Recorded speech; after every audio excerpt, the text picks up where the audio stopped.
के जो प्रभारी हैं मुकेश मोहन जी, सभी नेतागण और पत्रकार मित्रों, जैसा कि जो बजट प्रस्तुत किया गया, मैं समझता हूं देश को विकसित राष्ट्र बनाने की दिशा में 2047 का जो लक्ष्य है कि इकोनॉमी बने, इस दिशा में आज हम आगे बढ़ रहे हैं। और अगर मैं इस बार के बजट की बात करूं, विशेष रूप से सबसे पहले मैं कहना चाहूंगा कि ऐतिहासिक बजट इस बार प्रस्तुत, उसमें या तो अपर क्लास को फायदा होता था या फिर निम्न वर्ग को फायदा होता था, लेकिन इस बार का जो किसी को ऐसी अपेक्षा नहीं थी कि इस प्रकार से इस सीमा को 7 लाख से बढ़ाकर 12 लाख रुपए कर। कर्मचारी बंधु हैं, सरकारी नौकरी वाले हैं, या मध्यम वर्ग के कारोबारी हैं, या मध्यम वर्ग के जितने भी हमारा हिमाचल प्रदेश विकास के मामले में लगातार पिछड़ता जा रहा है। केंद्र सरकार के द्वारा हिमाचल प्रदेश को लगातार आर्थिक रूप से मदद दी जा रही है, और मैं यहां तक कह सकता हूं कि अगर हिमाचल प्रदेश को प्रति माह जो ग्रांट मिलता है एसडीजी, अगर वो ना मिले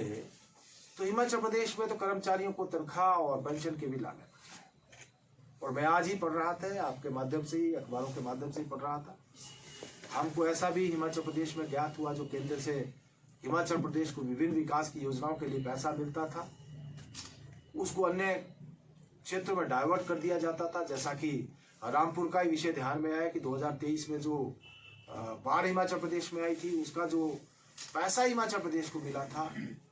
उसको भी पीएम आवास योजना का जो पैसा मिला था, उस पैसे को भी प्रदेश की सरकार ने जो है बाढ़ प्रभावितों के लिए डाइवर्ट कर दिया। और यही नहीं है, बहुत सारी अन्य केंद्र की योजनाओं का पैसा भी जो उन योजनाओं के ऊपर खर्च किया जाना था, उसको अपने हिसाब से दाएं बाएं करने की हिमाचल प्रदेश में पिछले 2 वर्षों में कोशिश की गई है। लेकिन आज मैं अखबार में पढ़ रहा था कि केंद्र सरकार ने अब ये निर्णय लिया है